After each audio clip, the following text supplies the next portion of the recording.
You're listening to the Candid Comms podcast with Rachel Miller. Tune in for practical advice and inspirational ideas to help you focus on all things internal communication related. Hello and welcome to the show. On today's episode, I am joined by Stephen Waddington. Stephen is a professional advisor at Wadds Inc. and a PhD researcher at Leeds Business School.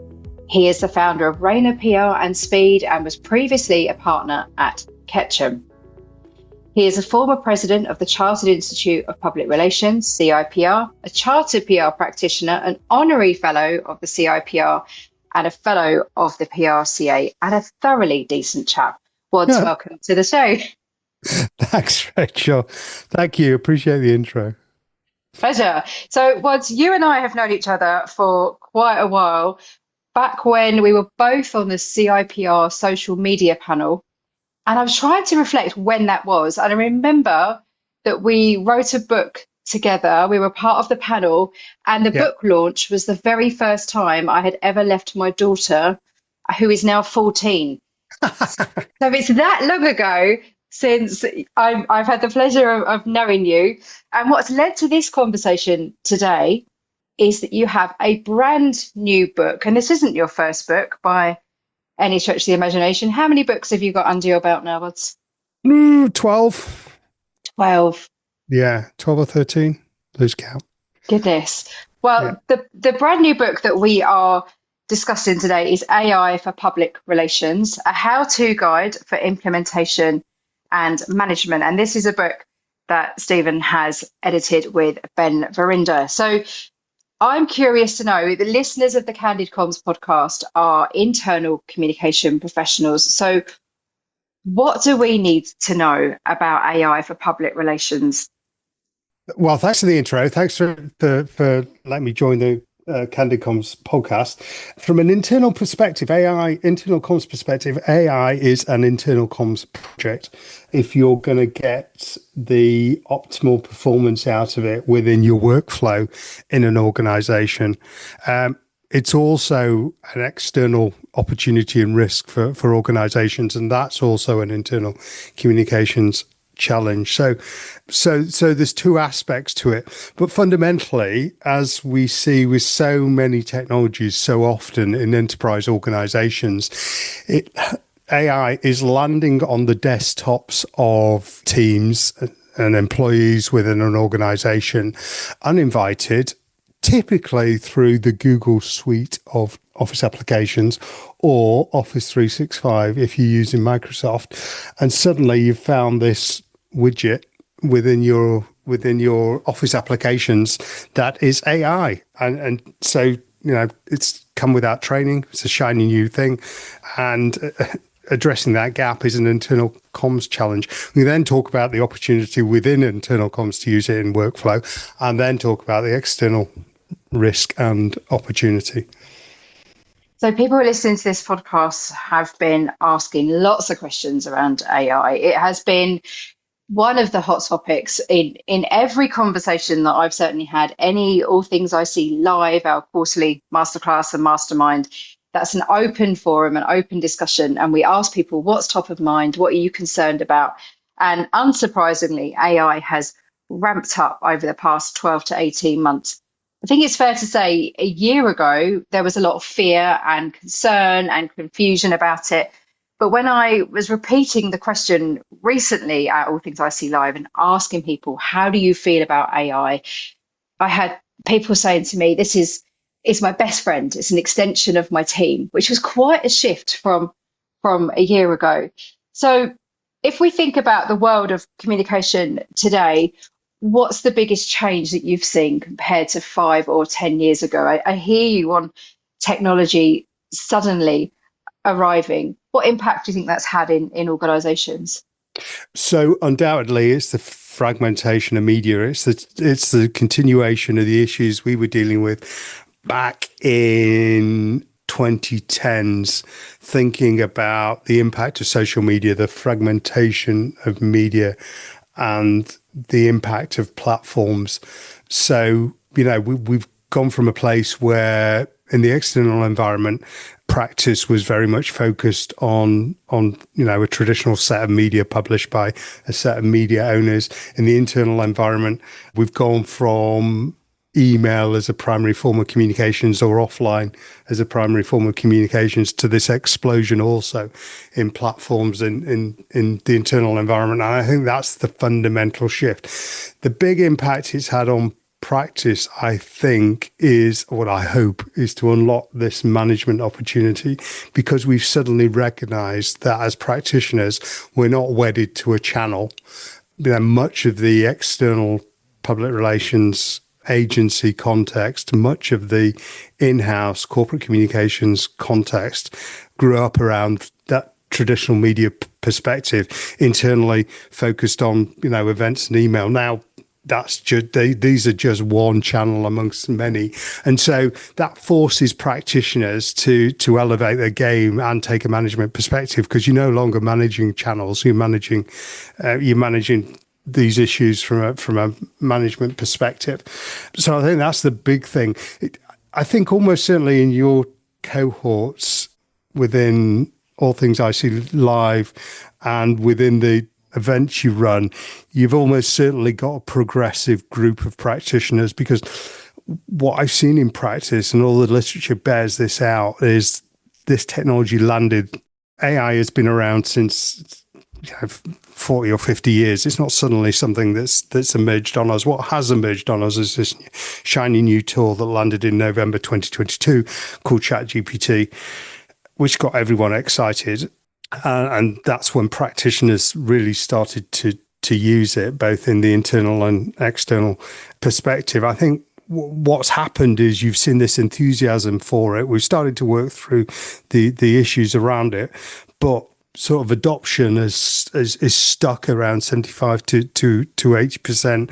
And that's because there is this cohort of practitioners, 20-25%, just won't adopt it from either a values perspective or fear, lack of psychological safety. And that again is an internal comms challenge to address that issue within our own team context. So much there, Wadds. So much there to unpick. Sorry, you asked the question. Yes, no, it's marvellous. It's marvellous. I think I hear you. I was working in internal comms at the time when we started to get enterprise social networks. I remember Yammer before it was bought by Microsoft, before it was called Viva Engage. And I remember writing in 2012 on my blog that I saw our roles shifting from content creation to content curation. And the pushback was fierce at that time. People were really quite angry and feeling like something will get taken away from us as practitioners. And I'm seeing that today with AI, particularly with that fear that you talked about, where you absolutely in organizations do have a percentage of people who decide, I've never had to use this, it's just not for me. And then you have others who are up for giving it a go, or up for trying, up for experimenting. And it's unthinkable now when we look at organizations that we don't have collaborative tools and technology in place. Whereas when I was researching in 2008-9 around could we use social media for internal comms, the answer, as I thought at the time, was we can, but we don't quite know how yet. And we figured it out and we worked out loud along the way. So I'm seeing that now inside organizations where, God. Well, so there's a really interesting build on that, because you know, I've been studying this now for 6 years at Leeds Business School, this fated PhD, which hopefully I will finish before too long. But, you know, I've saw coming out of COVID, I saw that opportunities we all did when internal comms practitioners and external comms practitioners, the public relations profession writ large, was elevated up into management because no one had that relationship perspective of the organization in the way that comms does. And I think that's our superpower. And so since then, that set me up on this journey that started at Leeds Business School 5-6 years ago, looking at why we failed to make that shift into management and why that optimal position isn't normative, because it absolutely should be. And there's two factors. So I've looked at this. Much of the research in our profession, in both internal and external comms, is focused on the practitioner perspective. So we talk to ourselves a lot. There's a lot of navel gazing, isn't there? Yeah, researchers seldom go and ask the people that use, rely on our services and our expertise. And so I've done this through the lens of interviews with CEOs and CCOs. So, people responsible for running the organization, people responsible for the internal and external and perspective, and explored that boundary. And I've deliberately looked at high performing organizations, and we can talk about the methodology and so forth, but I'm absolutely certain through the work I've done is I've identified what good looks like, what high performance looks like.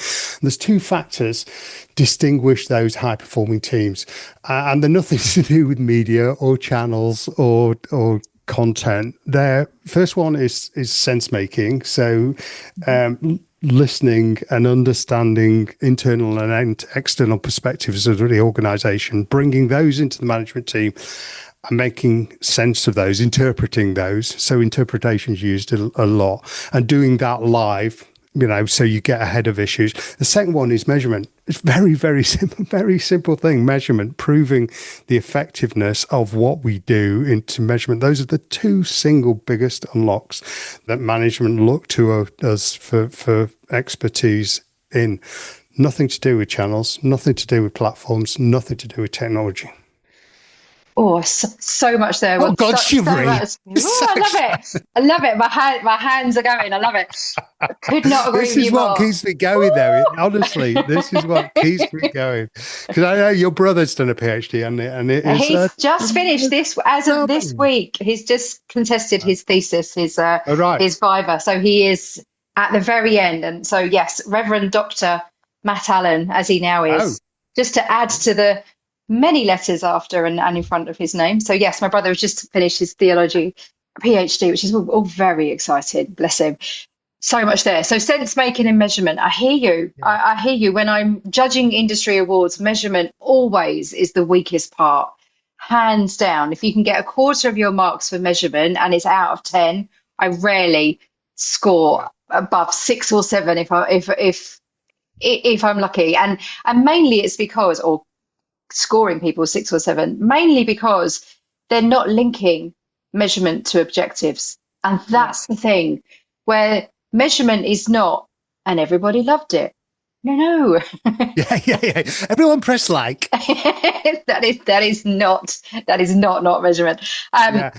So, and the other thing is sense making. There's been there's a growing conversation around that you just highlighted yourself. Lots of people thinking about this. Jim McNamara, Kevin Ruck. I'm just looking for Kevin's book actually. About this need to use the intelligence we get through from the organization and bring that into management. That's our superpower. It is. I think it is if we use it and if we realize that is our superpower. I mean, there's many things so I describe that as employee insights. So we are employee insights specialists, because whenever we're in a boardroom, and let's not even get into that conversation right now, but let's imagine we are in the rooms that we're meant to be in and the conversations that we're meant to be in, and we have managed to get ourselves in there. Part of the mechanism of getting yourself in those conversations is bringing real value for the business. And in order to do that, having your insights, which I describe as part of my Miller framework, is the eye of Miller. It's what we know about the organization and its people. So what's the sentiment? What's the rumors? Where are they at? How are they working? What's top of mind?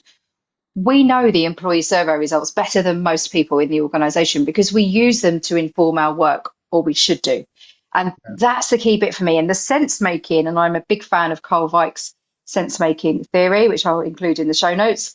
And I talk about that as relevancy. So how do we make the business make sense inside the organization from a global, local, and me perspective? So I'm with you. I am completely in fierce agreement. Do you know what? I didn't expect this conversation to go here, but it's really noticeable that what we're talking about here are issues that have been around in practice for 30 years. This isn't new stuff. The technology changes, the media changes, platforms change, but this fundamentally is good management practice.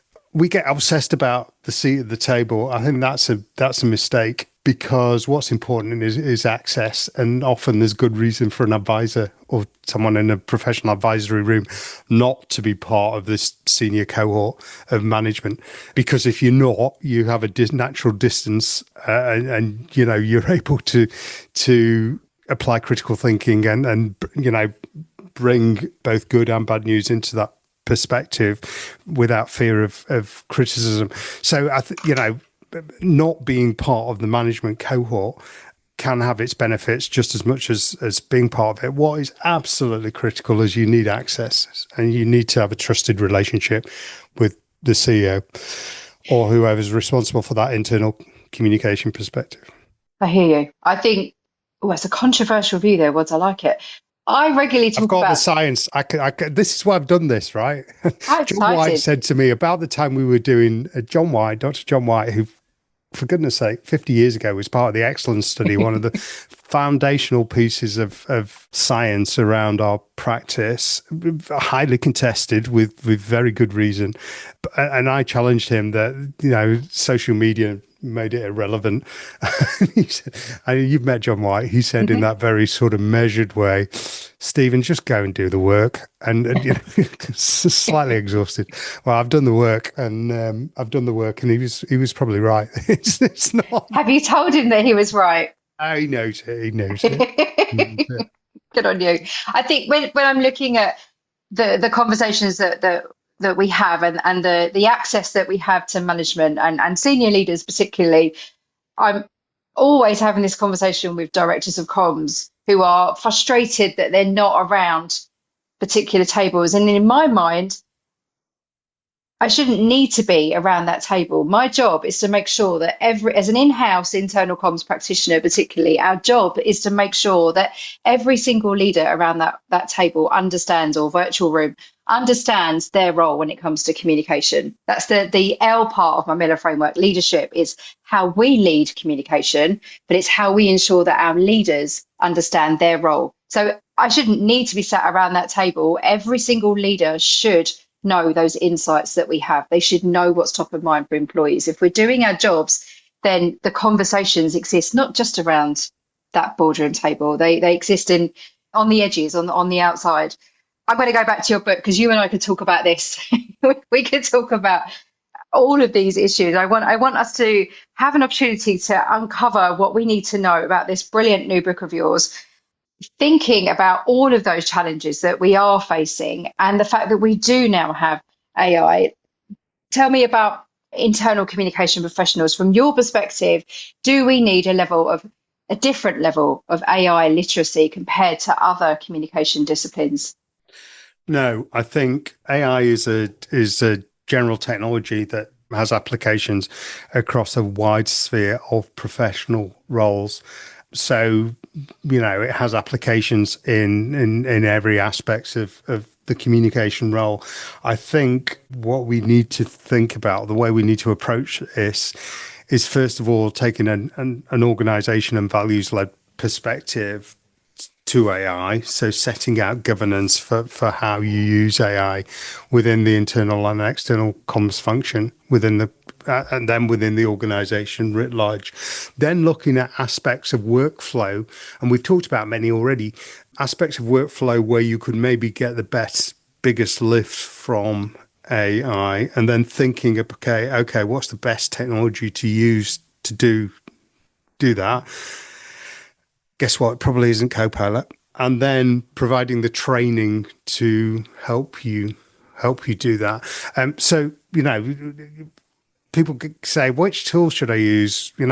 Where can I get the best return? Well, you can't answer that question, because every organization is different.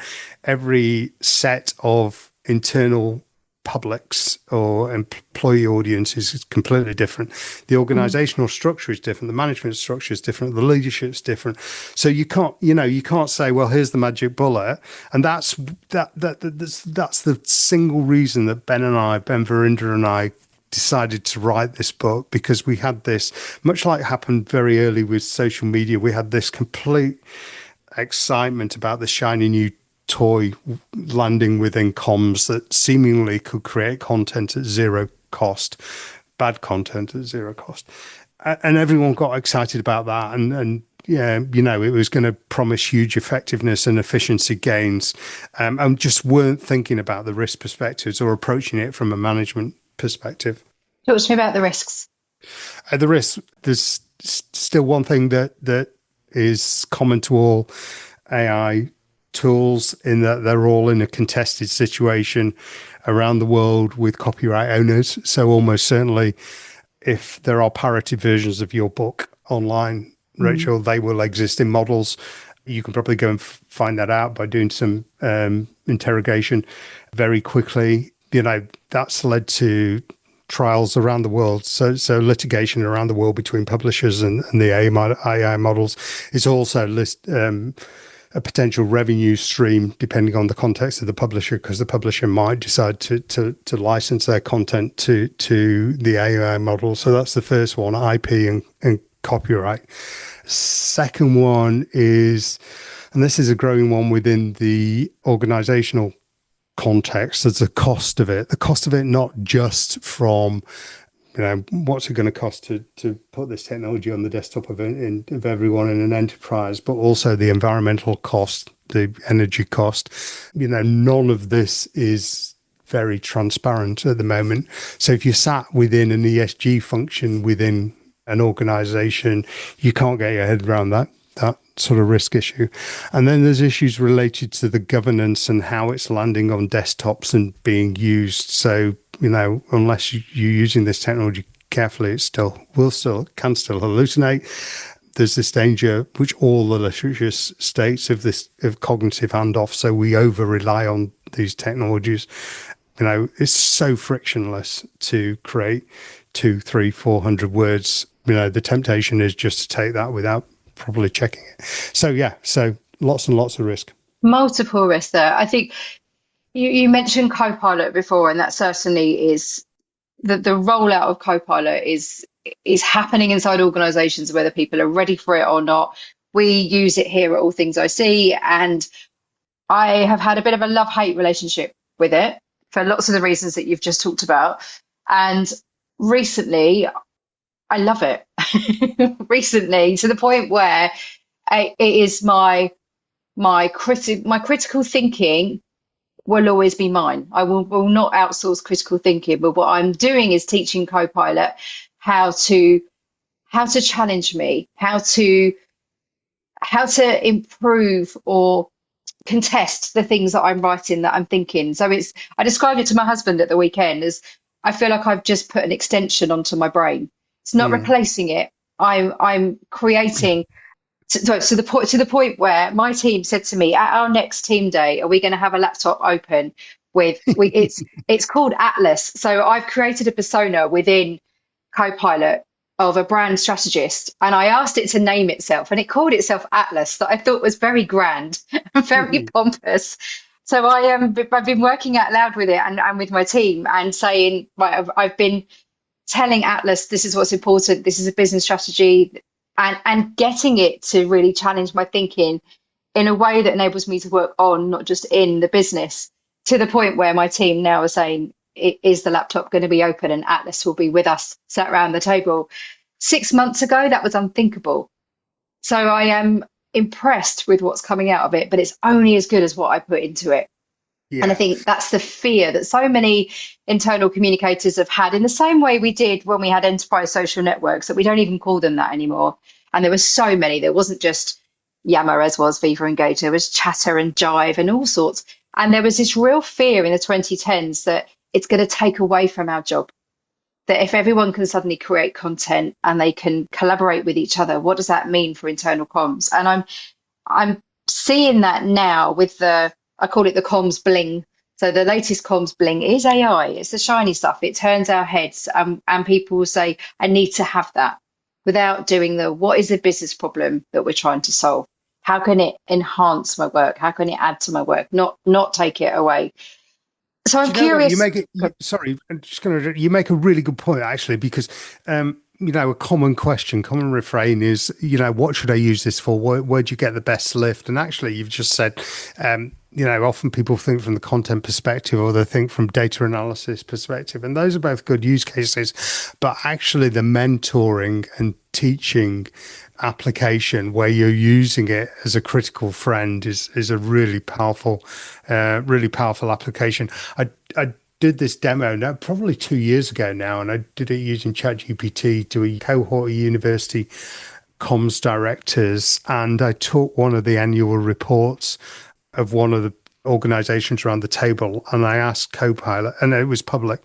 Sorry, I didn't ask Copilot, I asked ChatGPT to take an activist perspective on that report and undermine it in any way they could, highlighting the risk issues. And it did such a brilliant job. It did a really, really good job, and provided us with a set of questions that we could then have a discussion around. That's exactly the use case you described. That's it. One of the that's sort of red teaming or critical friend. But yeah, such powerful application. And that doesn't appear on any, how should we use AI tool content list. No, it doesn't. And I think particularly if you are, for me as a business owner, and particularly with the work that we do with our clients, it is sensitive. So Copilot works for me because it's enterprise, it's owned, it's within our walls, as all things I see. So for example, we do town halls. Yes, we are a business of 3 people plus my husband, so there's 4 of us.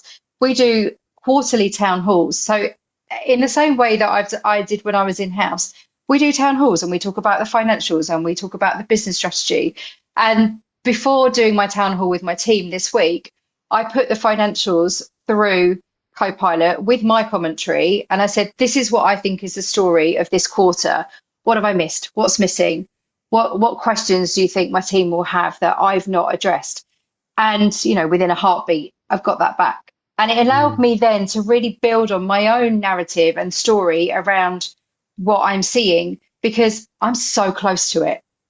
So that really objective view, that's what we do in practice. That's what we do as, trusted advisors, strategic counsel inside organizations. That's what listeners of Candid Comms are doing. We are being those critical friends and those people who are being objective.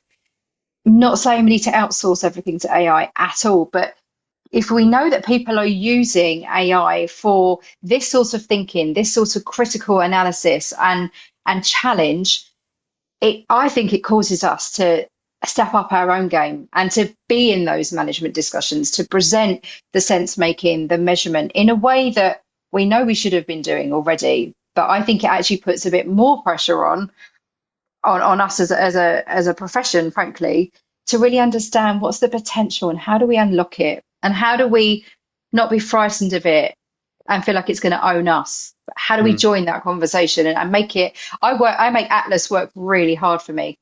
I tell him describe it, how to treat me. I tell him when I think he's being sycophantic. I tell him when I think you're just agreeing with me and you're wrong. So it's a really challenging, constructive conversation that is how we need to be as internal comms practitioners. So talk to me about shiny new things. Talk to me about. So the ahead of this call, I was thinking about, in internal comms, what are the power applications, and we drift towards the content perspective because that's easy, but actually there's a really good argument to say, that anything that touches a human audience should be written by a human, if not very, very tightly edited. We all get that ick when we go onto LinkedIn and we see the posts that are really badly edited, and you can absolutely tell. The machines can't spot it, but a trained human editor can spot AI text for sure. And but that's, if you like, the least interesting aspects. I was thinking about this and, connecting with the sense making tool within the internal comms function. We have access to huge amounts of data, from internal polls, surveys, if you're using an employee's social network of any form, if you're using, email systems, these systems all generate massive amounts of data that then, you might present that as a dashboard to a management team, and that's it. But actually, if you take that data, and this is the beautiful thing about AI, it work equally, as you said, on structured and unstructured data. So you can take a spreadsheet, equally you can take, 10,000 words of feedback that have been written by individuals around your organization, and you can ask AI to sense make around that, and so do thematic analysis, do spot signals within a corpus of text, and it'll do it incredibly well. And that, I think, is a superpower application of AI within the internal context, because it provides that insight into management that tells you exactly what the employee and internal perspective is within the organization, and can spot very weak signals before they emerge and enable you to get ahead of them. It's a different lens to look through, isn't it? It's a different. I was doing something similar with a client recently, where we're analysing their employee survey data, and we were trying to spot what are the key trends, but more than that, it was what are the words that are used the most, and we were looking at sentiment analysis. We were looking at what is the real strength of feeling right now beyond the questions. How are they responding in the open text? What is it that they're using that gives us clues and cues about morale, motivation, engagement, whether people are engaged with the organization or engaged with their role, things like that, where you can slice and dice data in so many different ways. As a human, you can do that, and it will take you a long time. Being coupled with AI, it accelerates that process hugely. But talk to me about caution. So we've talked about the good sides of working with AI. Do you think we need to be cautious about relying too heavily? So you gave an example, Rachel, with Atlas, and I really like that. I'm going to come back to that, where you've negotiated this, you've trained this AI model on a data set, your own corpus of knowledge, and you've asked it to challenge it. But you're also applying critical thinking to the output and retraining it along as you go. You've probably not done 10,000 hours, but you've passed the bar of creating a knowledge-based system, and that's what you need to do. You need to work with these systems, and you need to apply critical thinking. This danger of cognitive handoff is very, very real. All the literature talks to it, that we become over-reliant on these tools and we don't check the outputs. We were both at the conference to launch the book about a month or so ago, and Professor Anne Gregory from Huddersfield stood up and said this thing that I posted on LinkedIn, because I thought she was so right. We talk about human in the loop a lot with these systems, and the importance of having the human, at the front and the end of any process, and using AI, for the mid bit of workflow. And she said that's complete nonsense in the way that only Anne can. Love that. Yeah. Yeah, no. And in the way she said, humans should be all over it. It's like, and it's right. It's right. Absolutely. Yeah. This is a human process where we're using a tool, and she's got it right. And that's how you frame it. I love how pragmatic she is. She's just amazing. On a side note, Anne's been working with my brother. They're doing some research together and a paper together on looking at communication and the church. They're doing an academic piece of work together, which is very, very exciting. I agree with you. I think I wrote following the conference, which I have to say, and I'm not saying this because you're here, one of the best conferences I have ever been to. I think what made it work for me was many things, but I think it was the openness around AI and the frankness of the conversation. So it was the AI for Public Relations conference to launch the book, and it was hosted by Communicate magazine, and there was nearly 400 of us in the room, I think, Wadds, but it's a heck of a lot of people. Really interesting conversations, and it prompted me to then publish a series of blog posts, and I'm still going over on All Things I See about my takeaways and things it's made me think about. But one of the things that really struck me from that discussion, actually, and listening to those conversations, is how many people are still figuring it out. If you went there thinking everything's going to be shiny and perfect and brilliant. It's not. I think there's a real openness for people to learn and work out loud and help each other. And what I took away from it was, I mean, the book is full of expert views. All the chapters are written from different perspectives, which I think really adds to the value of this book, is that you can pick it up and keep going back to it. So things like how to run a focus group, a training session around AI from Amy, things like that, where really generously people have shared their knowledge both on stage and in the book. So let's think about leaders. From your perspective, what should leaders be doing now to prepare their communication teams for working with AI well? I think this comes down to psychological safety. So you've raised, we've talked through this conversation about a ton of risk issues.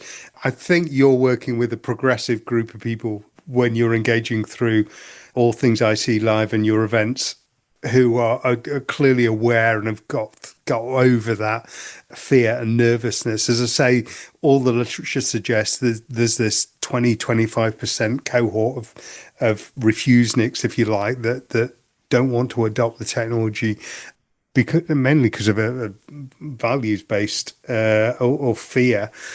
And I think you have to, and that's the sharp end of the issue. I think you have to understand their perspectives, listen to them, and help create the safety around them to overcome the fears. You talked about Amy Mollock, and we deliberately designed the book in two aspects to it. We thought really hard about this. Two aspects to it.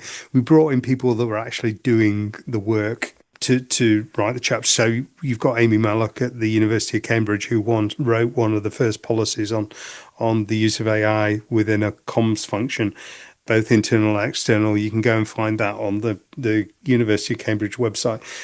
So we brought in people like that. But we also thought really, really hard about the design and the layout of the book. So the book's written for like the modern age, if you like. It's got lots of box outs and lots of, here's what you got to do. Here, go and print this and use this as the basis of the workshop. And Amy's workshop, you're right, is one of those aspects where, you've got the design of how you run that and how you listen to people and you understand those perspectives. And I think for a leader, that's the place to start. Have that conversation. When I'm brought into any external comms team and asked to help with AI, it always starts with, a listening exercise. Brilliant. Thank you. So, Wadds, as we wrap up our conversation together, and you and I could talk for hours about all things AI and IC, for listeners of the Candid Comms podcast, what one piece of advice do you want them to leave this conversation thinking about?